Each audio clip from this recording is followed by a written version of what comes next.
Hey, what's going on everyone? We've got the final trailer for The Predator, which opens in just 2 weeks. This is kind of a surprise because I didn't actually think that Fox would release a quote-unquote final trailer for the film because they've been ramping up the TV spots and clips and things, and this close to release didn't really seem like we were gonna get another full trailer, but they decided to drop one, and it's actually the best of all of the trailers they've released thus far. So here I'm going to give you my quick breakdown and point out things that I find interesting that is new to this trailer. So here we go. The trailer opens up with a funny scene of Sterling K. Brown coming to Quinn McKenna's house. As we can see, for the first time, his wife, played by Yvonne Strahovski, her character is named Emily McKenna, if I remember correctly, and it looks like Traeger is there to investigate what happened with her son Rory as he found the box of Predator gear. So the next couple shots we can see some stuff again when McKenna encountered the Predator for the first time back in the jungle when it attacked his crew when he was on a sniper mission, and this is a really cool shot. It harkens back to the original film where the jungle hunter was hugging the tree and he came in and out of stealth mode very quickly just to give himself away and kind of tease his prey, which I think is awesome.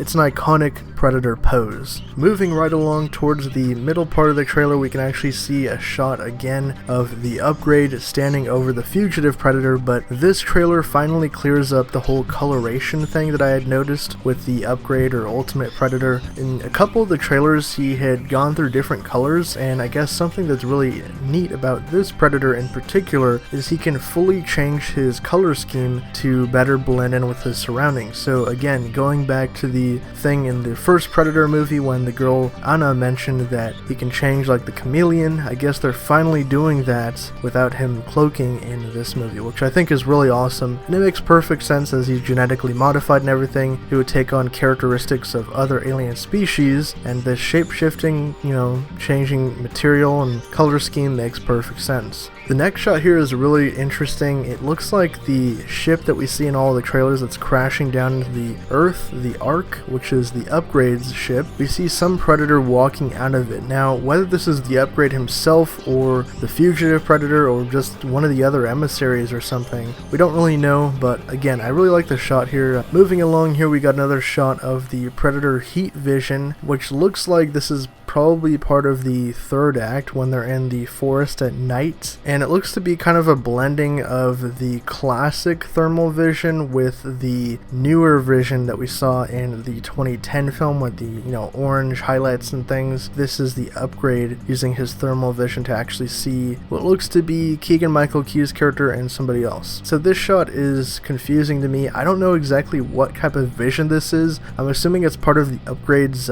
weaponry and stuff, because right before this we can see a kind of a zoom in snapshot to this guy here. So I'm wondering if this is some sort of like an eagle eye vision that he has, like a different vision mode that's kind of built in, I guess. Next up we can see the Upgrade firing off one of his wrist weapons, because as we know, he doesn't wear any armor or a biomask or anything. He just has these two giant gauntlets on his arms that hold all of his weaponry, along with a plasma caster built in to his gauntlets. This shot is cool because it again goes back to my theory that the new Predator dogs came with the Upgrade themselves, and possibly these dogs were genetically engineered as well, or they're the ones that are native to the Predator's homeworld, because the Hellhounds from the 2010 film were likely another species entirely that the Super Predator clan just domesticated and used during their hunts. But Traeger directly mentions that this Predator is on the hunt and he brought his dogs along with him. And again, we get another shot of the dogs attacking McKenna here at what looks to be some sort of a sports stadium. So the last couple shots to go over are really cool. They all focus on the Upgrade or Ultimate Predator. This one looks like the Upgrade is inside of Rory's basement that we saw in the first teaser where he's playing around with the Predator tech.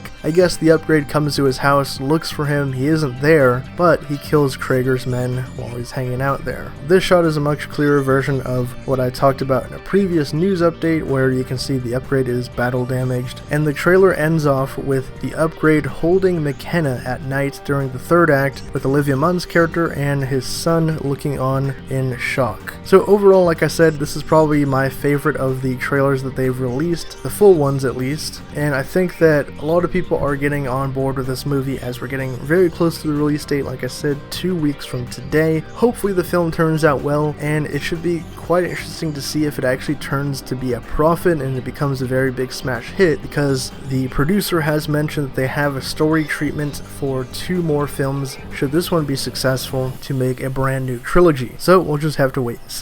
But drop your thoughts down in the comments below. What did you guys think of the final trailer for The Predator? Do you have your tickets bought already? And for more updates on everything Predator, be sure to subscribe to Action Entertainment.